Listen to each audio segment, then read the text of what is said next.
con estos chismes, qué horror.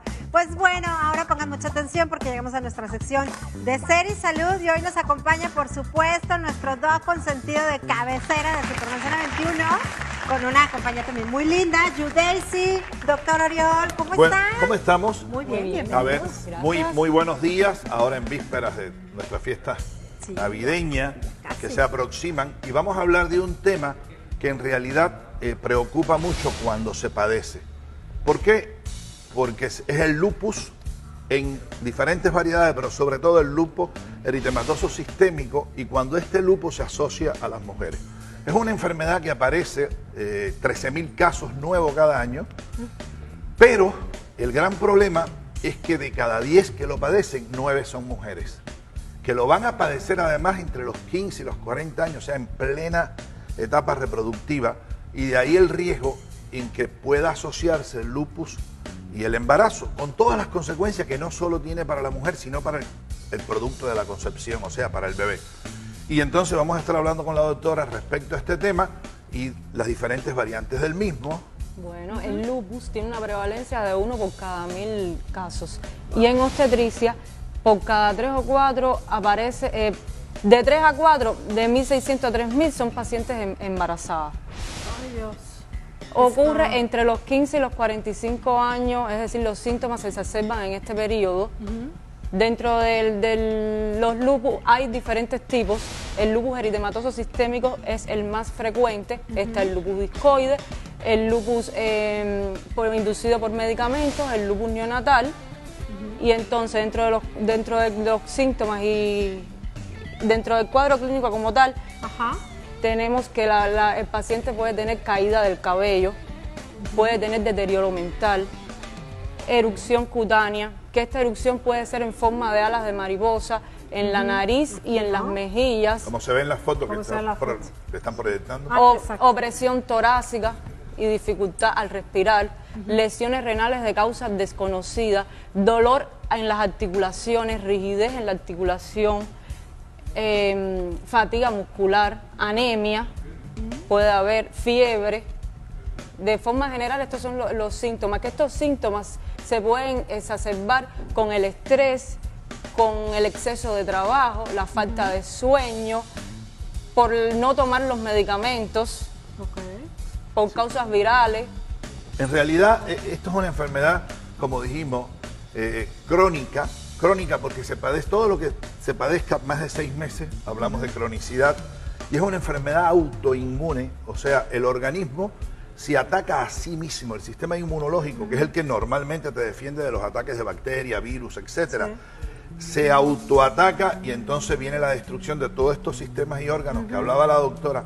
La causa es desconocida, vamos a decir, no se sabe la causa, o sea, no se ha descubierto de por qué ocurre o se desencadena el cuadro que decía la doctora, que cuando bien mencionaba que el tipo medicamentoso, ese es el que es más frecuente en los varones, que con suprimir el medicamento, sobre todo algunos, no vamos a mencionar el nombre de medicamento, ya lo iba a decir, al suprimirlo, pues regresa a la normalidad.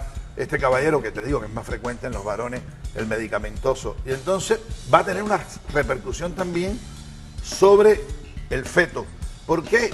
Porque hay compromiso vascular. El lupus se caracteriza por lesionar los vasos renales, todos los vasos. Y dentro de eso, los vasos a nivel placentario, produce una vasculitis, produce una coagulación en los vasos de la placenta, y esto hace que entonces venga todo lo relacionado al embrión y el feto, que vamos a ver entonces. Bueno, aclarar que el lupus no es causa de infertilidad.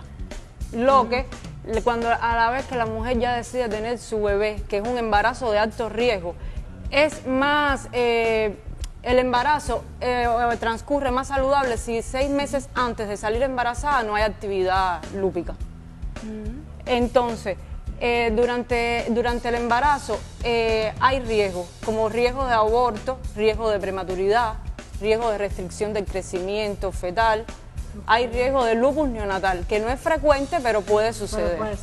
Porque es que las células, a ver, transfiere, el lupus se transmite a través de la placenta y por eso puede afectar al bebé. Que en realidad hay que decir algo al aire. Salir embarazada, aunque uno no tenga actividad lúpica, es el embarazo más caro que puede haber. Estas pacientes tienen que hacerse un grupo muy importante de estudios que la doctora te va a mencionar mes con mes, que por demás resultan muy caros todos. Estamos hablando de caros que en muchos países la salubridad pública no puede cubrirlos. No lo cubre. Y estamos hablando de estudios que son muy caros, por eso la paciente lúpica tiene que pensar muy bien. La paciente con un lupus tiene que pensar muy bien si se va a embarazar. ¿Por qué, doctora? ¿Qué estudio vamos a hacer? Bueno, lo primero es realizar un buen examen físico y una buena historia clínica, realizándole el interrogatorio a la paciente sobre sus antecedentes personales y los antecedentes familiares. Dentro de los estudios tenemos los anticuerpos antilúpicos, están los anticuerpos antifosfolípidos, anticuerpos antinucleares, anticuerpos antimitocondriales, es decir, existen muchos estudios que, como dijo el doctor, son muy caros. Y durante el embarazo también a la paciente se le debe seguir todos los meses con la creatinina, el filtrado glomerular, la proteinuria de 24 horas, el conteo de plaquetas. Este seguimiento debe ser mensual y a la vez que la paciente se produce el parto, también se debe seguir en el puerperio por 6 meses. Y a toda embarazada se le debe realizar ultrasonido para evaluar la actividad cardíaca a partir de las 18 semanas mensual, y ya a partir de las 32 semanas el ultrasonido debe ser semanal. Porque hay que buscar aquí, ¿qué sucede? Que puede haber un bloqueo auriculoventricular en el nodo auriculoventricular del bebé, y entonces es importantísimo hacer este ultrasonido mensual y después semanal, como bien dice la doctora. Y hay algo importante en el lupus. El lupus a veces se asocia mucho a síndrome antifosfolípido. Sabemos que el síndrome antifosfolípido, hemos hablado en otros programas, son mujeres que están más propensas a partir de los 40 de padecer un infarto de miocardio, independientemente del embarazo. Por una parte, y por otra, hay que decir que estas pacientes, como bien decía la doctora, tienen un rigor independiente y hay que tratarlas con anticoagulantes durante todo el embarazo, esté o no con actividad lúpica. Y durante las 6 semanas de puerperio hay que seguirlas cubiertas con anticoagulante, o sea, en realidad, que es heparina de bajo peso molecular más aspirina de baja dosis. Hay que decir, eso en el caso de que no requiera otro tratamiento, no requiere esteroides, etcétera, etcétera. Entonces, en realidad, el manejo de esta enfermedad es un manejo extremadamente caro, hay que decirlo. Es complejo, a veces hay que seguirlo junto con reumatología, o sea, más de un especialista. Más de un especialista a veces tiene que intervenir en el manejo de la paciente embarazada para el buen fin de su embarazo y de su bebé.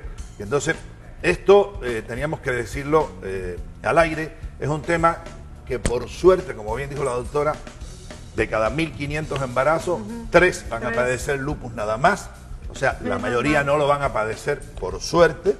Y como bien dijo, descartar también el síndrome antifosfolípido que hemos hablado en otros programas, porque va muy parejo del lupus, son muy amigos, van muy agarrados de la mano estas dos enfermedades raras por demás, pero que cobran muchas vidas. La mujer con lupus tiene 50 veces más posibilidades que el resto de las mujeres de tener precordiagia y trastornos cardiovasculares. O sea, es una mujer que, como su sistema inmune está tan dañado, tiene que cuidarse mucho, tiene que seguirse mucho, tiene que estarse controlando mucho en aras de no exacerbar la enfermedad. Y como bien dijo la doctora, todos los factores desencadenantes relacionados con el mal dormir, el estrés, hay que evitarlos en estas pacientes.